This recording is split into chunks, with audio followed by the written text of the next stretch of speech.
A spiraling crime wave with no end in sight. 2 men were shot in separate incidents on Saturday in the Arab-majority towns of Kalansoa and Jaljulia in central Israel. They were the 101st and 102nd members of the Arab community to have been killed so far this year, 10 of which over the past 3 days alone. The unprecedented wave of violence and especially murder cases within the Arab community is in fact an emergency situation. It has to be the top priority of the government. In this video, you can see how easily one of the victims, 28-year-old Wathik Kashkush, is gunned down in broad daylight. And with the murder rate to date nearly triple the number it was in the same time period in 2022, there are growing calls, including from Arab leaders themselves, to get Israel's national security agency, the Shin Bet, in the picture. الشباك יכול להיכנס, לא יהיה לנו בעיה. העיקר נפתור את הבעיה, למנוע את הרצח הבא.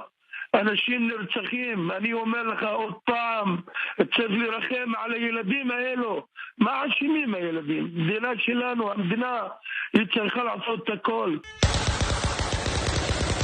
With blood flooding the streets of Arab communities and an unsolved crime rate of 95% of all murders, Prime Minister Benjamin Netanyahu is taking up the call. We're determined to end this wave of murders. We will do this not only by bolstering the police, but also with the assistance of the Shin Bet. I am determined to bring in the Shin Bet to assist the Israeli police against these criminals, against organized crime, and against these murders. Much of the recent criticism has been directed personally at Israel's National Security Minister Itamar Ben-Gvir.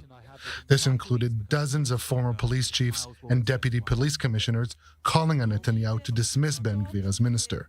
The government needs to reignite the resolutions, the implementations of the resolutions and plans of the previous government, which started to bear fruit and were stopped half a year ago by Minister Ben-Gvir. While seen as a controversial move, many believe the Shin Bet's involvement is unavoidable, given the police's failure to combat the wave of violence. And given the severity of the situation, the state doesn't really have any other choice.